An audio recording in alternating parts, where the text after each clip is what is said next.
guys, and welcome to our very special YouTube-only segment called Loud Thoughts. Now, what we do on Loud Thoughts is we go into our comment section and we pick any question at random and try our very best to answer it to the best of our abilities. Today, Siri has us covered on the question for the day. Let's go. Hello.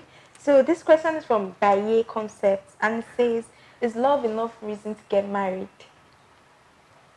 Is it, Neki? Oh Lord! Every time I get it started. Okay. Anyways, it depends on your definition of love to the person that you're involved with. A lot of people say they love somebody, but they necessarily cannot go out of their way to become committed and responsible, towards this person or being accountable. So, is it enough to get married? Well, it depends on your definition. Basically, that's what I feel. Well, I feel like there's so many things that come into play when you think about getting married to a person. But I feel like the concept of people thinking that if you don't love a person, so many other things can come into play and then you be with them is just weird. Some people say that it's not love, it's understanding. I mean, how much can you really understand the person that you don't actually love? Oh, yeah. I think that the concept of love is very all-encompassing. Love is not a feeling. Love is a conscious sacrifice. It's an act. If you love a person, there's so many things that you are willing to do for that person. And considering the fact that marriage is a lifetime thing, things are going to happen down the road, things that you never envisage, things you never planned for. You are going to need love, not understanding, to weather those storms. So 9 out of 10 times, love is more than enough.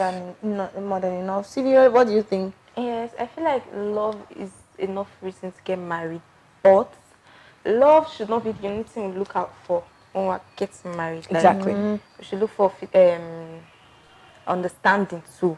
Okay. Like it's necessary, but it takes love for you to be able to understand that person and tolerate some kind of flaws. I mean, like, if we're being frank, why will you even love a person that you don't understand?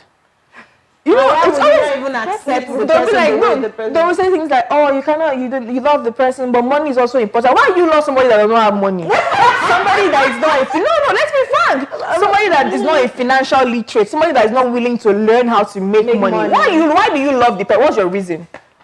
Love is blind. At the end of the day, it's probably most likely infatuation. And a lot of people get to say love is not enough. That's because I feel they don't really understand the concept of love. Like you said, love is all encompassing. Out of love, you begin to bring out fruits and you say, okay, because of the interest, and it should be a vice versa thing. Why a lot of people don't really understand the concept of love is because they don't see the same replication from the other party. So you just look as if I am the one giving out and giving out and giving out, and the person is not seemingly giving back the way I want the person to. So you feel like, oh, this person doesn't love me enough. But you don't just know that this is the person's understanding, that's the person's way of just loving you. So if you feel you cannot accept or make do with what the person can offer, then you just check out. And something that's also really interesting that a lot of people we argue and fight with is that if you love a person that has a lot of flaws, or a lot of things that cannot go well in your life, it's probably because you have poor decision-making skills. Sure. Because if you love a person,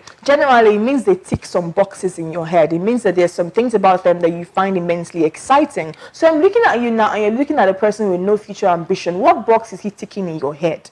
If you are allowing a person that has no plans for their lives to tick those boxes in your head, then maybe you have no plans for your life. as well. Because if you have planned your life, if you understand that these are the hurdles that are going to be in place, we're going to need money to pay school fees, we're going to want to be comfortable, and then you meet a penniless person that is not just penniless, but the person does not even have any financial planning. There's no financial literacy. And then you allow yourself to allow that person to tick boxes in your head. It means that you on your own, you have a problem. Because the truth is you attract your kind.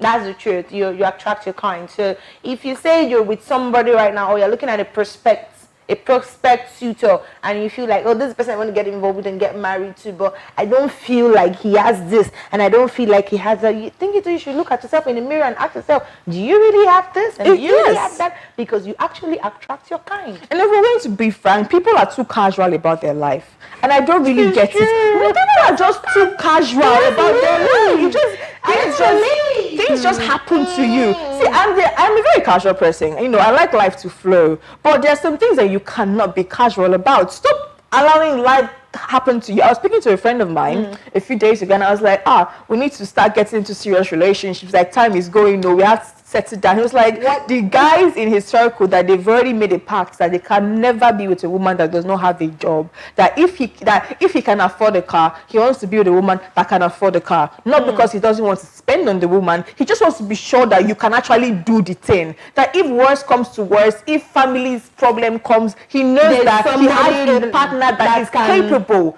You know, that is being serious about your life. Yes, it's dating. So that guy cannot go and start falling in love with somebody that is in 200 level now we're asking him money for hair. Because he's already determined on the kind of woman he wants to go out with. So most likely, he won't even approach a penniless person. Although, you know, we have a lot of people that have something called vanity metrics. They say that they want a woman with a job, but what they really want is a woman with Brazilian hair. They still fall into the pit. But I'm just saying, have some sort of plan. A friend of mine yesterday, I made so many calls yesterday, and I was on the phone constantly. She was like, what she has told herself is that when Otedola was making money, that his age mates that were in the circle too, that they were not serious, that they're not Otedola now. So that she had decided that she's going to be moving with the ones that are making money now, so that when that time comes, all of us will have money. And she doesn't want to, you know, just, it might seem funny, but be very deliberate about your life. And then it's true. Be deliberate about who you want to be involved with, deliberate in the kind of marriage you want to have. You know, I know a lot of people would sit and say, I want a blissful marriage, I want a marriage that is free of problems. We just have a way of having wishful thinkings and not actually carrying out action. So is love going to be enough? You have to be deliberate about it, so that when the flaws and when the not so nice things about this person start popping up, you know that you've enlarged your heart to accommodate all that the person will bring on. Amen. Let's go for offering. And that is as much as we can take for Loud for today. Thank you guys so much for joining us. Remember that this is our special YouTube segment. There's an entirety of the show called The Breakfast Show, streaming live on weekdays on Facebook, TSL Nigeria TV. Go over there, like our page, and make sure that you get notified every time we go live. And of course, to look at previous episodes, they're all there on our timeline, so make sure that you get entertained. Do not forget to subscribe to our YouTube channel. It's right there, the subscribe button, the red one. And make sure you turn on our post notifications so that when we're live, you know. My name is Joyce Chooks. Have yourself a lovely day. Bye, babies. Stay connected to TSL Nigeria and get updates on the go